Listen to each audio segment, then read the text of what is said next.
Hi, I'm an LCT-C in New Brunswick, Canada. That means that I am a therapist. But this video is not meant to be advice and therapy. This video is just my opinion on things that are currently going on in the world. And today I'm going to talk about a topic that I think a lot of people talk about casually or look into. For me, it's actually something I've studied in an academic way. Before getting my Master of Arts in Counseling Psychology, I actually did a Bachelor of Arts in Political Science. During my political science degree, I spent a lot of time studying sweatshops. And for me, this was a very interesting topic because, as you might notice on this channel, I like to shop. I would call myself a recovering shopaholic.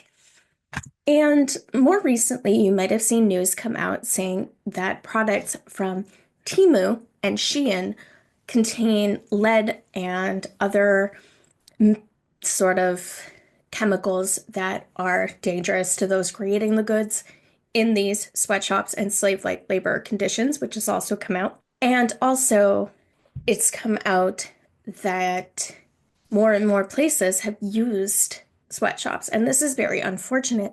And some of these places include Nike in the 1990s, Zara in 2017, H&M, Forever 21, Ross, TJ Maxx, Shein, Temu, and all these places are using unpaid or unfair labor. And this is not even an exhaustive list. This could be so many more retailers that we don't even know. And that's something that I actually found really concerning when we were talking about all of these sweatshops. And something that went through my mind when they were talking about, oh, South Korea found that Shein and Temu have toxic chemicals in their product. Something kind of like went off in my mind with alarm bells, and all I could think was, okay, I do believe this. But what I wonder is, what if you took products from Walmart, from Forever 21, from H&M, from Old Navy, Shein, The Gap, all of these, made a long, long PDF and had tests for products from all these stores. I am willing to bet that more stores than we currently know would have toxic chemicals or would be found to have unfair labor practices. And obviously, this is something that we don't want to be true. I do not want it to be true. But there are so many products in today's world that are coming from unfair labor practices that I think at a certain point, these problems are bigger than us. And I know that a lot of people have distress when they think about slave labor and they think about harm coming from their everyday products. I know that I don't like to think that my new sweater caused harm. I try to buy used and thrift because I find that that at least kind of has some stopgap of new things, but even that's not perfect. And obviously, there is no perfect answer that any one person can kind of take on. We are individuals, and while even advocates for these things, there's not, I guess my point is that governments need to get involved, and there's only so much you can do as a consumer. Because at a certain point, a lot of the people who are buying certain products from Shein and Temu might not have the income to choose for themselves to buy ethical and sustainable products. And I think that's something that we have to consider, that not everybody has the budget to be sustainable. And, clothes are something that people need. We need to buy clothes for our children, our families, ourselves. You need to have presentable clothes if you want to have a job. That's actually something that is really hard for people who are low income, especially like women who have had intimate partner violence and are now in shelters and need a job. There are so many things that we rely on, cheaper options in our lives. Unfortunately, the pain just kind of gets spread around. So I'm not here to say that what you're doing is right or wrong. I think that would be kind of cruel. What I'm saying is when we want to consider what is ethical, what is right, what is the best way to do things, there might not be an easy answer. And I think it's going to come out more and more as we learn that there are, you know, more brands that are doing these things because I think honestly, these companies, they do want to make money and they're going to do whatever they can get away with. I also feel like there's only so much that controversy does when these companies might not even listen to it, which is why I honestly don't want people to feel like they have the entire burden of fixing the world. Obviously, we want to have better products, we want to have sustainability, we want to have products that aren't harming those who make them. But we cannot take on the whole world ourselves.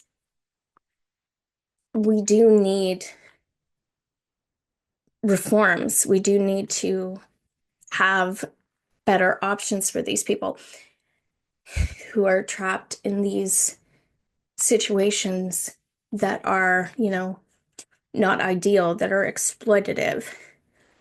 And unfortunately, we cannot, you know, change China. We could press our Western government to, add tariffs, not allow slave labor, not allow cruelty. And in some cases, this does happen.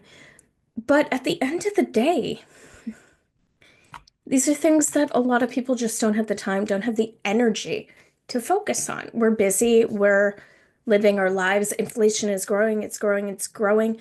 A lot of people cannot afford to think about the ethical implications of their products. And that is completely understandable. One problem I have is when people who are advocates for sustainability use shame, blame, and guilt for the everyday consumer. And if you are just a person who is living your life, you probably don't want to cause harm for the products that you're using. I know I don't, but sometimes we're just tired and we need to buy, a new dress for a social event. Clothing has meaning, clothing has power in our society. You might have a job interview, so you go into a store and you purchase an item at like H&M and you're not thinking about, where did this item come from? Who made it? What is the fabric? What is the sustainable impact of that fabric? And of course, these are all questions that are important, but the everyday person just might not have the time, money, or energy to think about this. And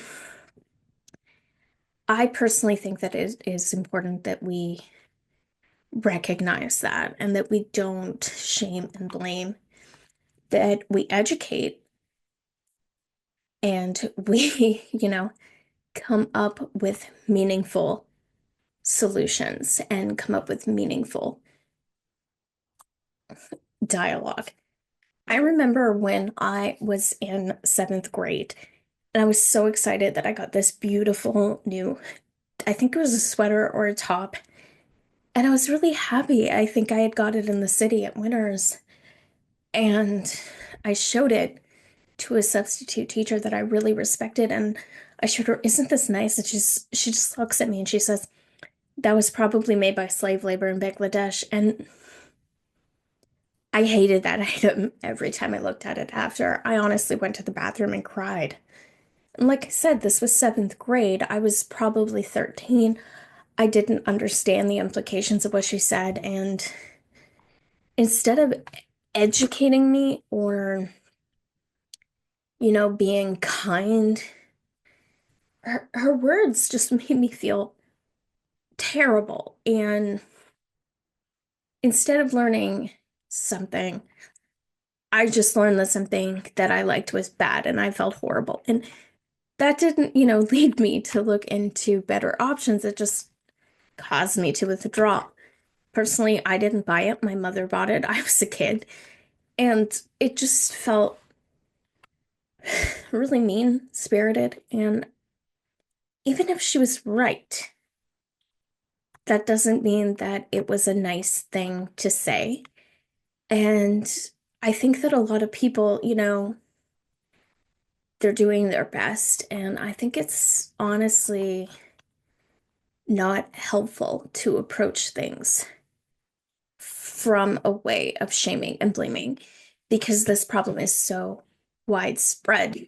I do think it's important to note that women are recruited to sweatshops more often than men, as they do not have a voice, as the preference for hiring women is in fact an employer preference for a compliant and low cost workforce. And this is from Ahmad on page 38.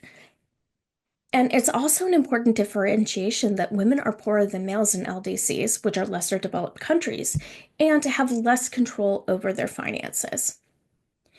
And the following quote I'm going to read is from Kibria, and it starts, lower middle class women retain control over their wages, whereas working class women relinquish control to men. These divergent patterns stem from the differences in socioeconomic status, which color the ways in which men view the implications of women's income earning for their own authority in the family. Working class men associated women wage work with their own economic impotence. Seizing control of women's income was a gesture that affirmed their economic headship. In contrast, lower middle class men affirmed their economic authority by allowing women to control their wages. Kibria goes on to say that where the negotiation of women controlling or not controlling their personal income served to affirm rather than challenge male authority in the family. It didn't matter if the husband allowed her to keep her wages or forced him to hand them over. For female sweatshop workers, particularly in Bangladesh, earning an income did not necessarily lift them from patriarchal rule. So basically, what Kibria is saying is happening is that these women in women's work, so garment shops and other labor forces that were considered appropriate for women, whether or not they gave their money to their husband or not didn't matter because this money went to the family and it didn't make them seem lesser. And by lesser, I mean the men and the head of the family. So women are often allowed to take these roles in these patriarchal countries, despite the fact that, you know, the owners of the sweatshops will try to say, oh, we're elevating women, which is, completely debatable. And I personally disagree with that take. However, ugh. So Lemieux, who is reviewing the work of Benjamin Powell, believes that it's not only not unethical to purchase from sweatshops, that it is also desirable to purchase them. And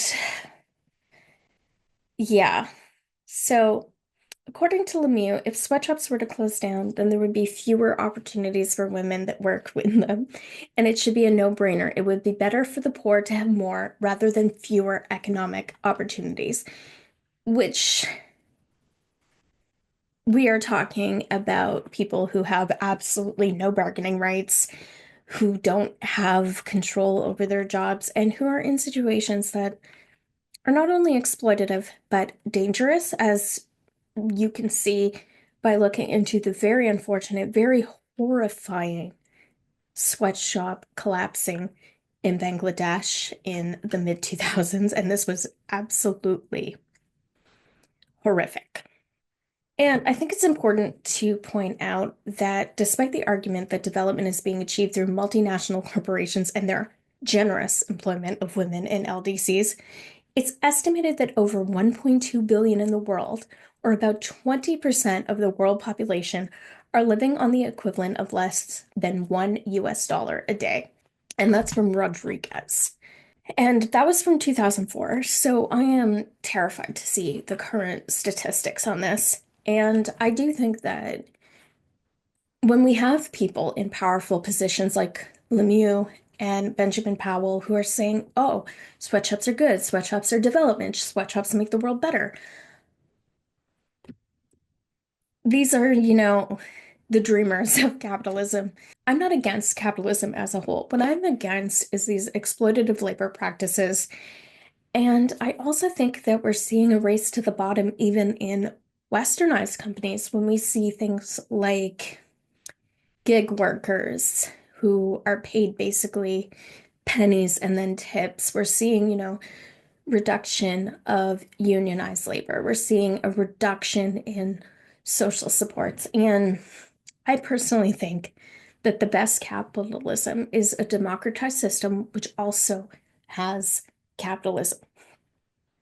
So basically, we have laws for minimum wage. We have laws that you don't exploit people. We have laws that, you know, you can't work people, you know, 20 hours a day and give them 4 hours to sleep because that would be horrific. So I do think that democratic laws can support a capitalistic system. I do think that capitalism has its pros and cons. And I do think when we're talking about sweatshops and forced labor, we really need to look at the entire system. And I don't think it helps to, bully the consumer on, you know, if they have a top from Shein, if they shop at Walmart, if they, do this or that. Because honestly, I think we're going to discover that even luxury brands are utilizing these labor practices. Because if there's one thing that we can always kind of count on, is that if a company can make $1 at your expense, they probably will. And obviously, not all companies are like this. Some of them, tout ethics and sustainability in their business model, but those products are often few and far between and less likely to have marketing budgets because they just don't have the money for it. So I think that moving forward, we need to see more action at the top. And on an everyday basis, I do think it's powerful to make decisions that are best for you and your family. But I also think we need to keep ourselves from going overboard on the guilt. So if you can support use, support thrift, support better brands that are known to be more responsible and ethical, but also give yourself a break because you did not choose this system. And we certainly need to see change at a much higher level than whether or not you purchase something from Zara or Shein. And I hope you have a wonderful day. And I hope that this video was at least somewhat helpful.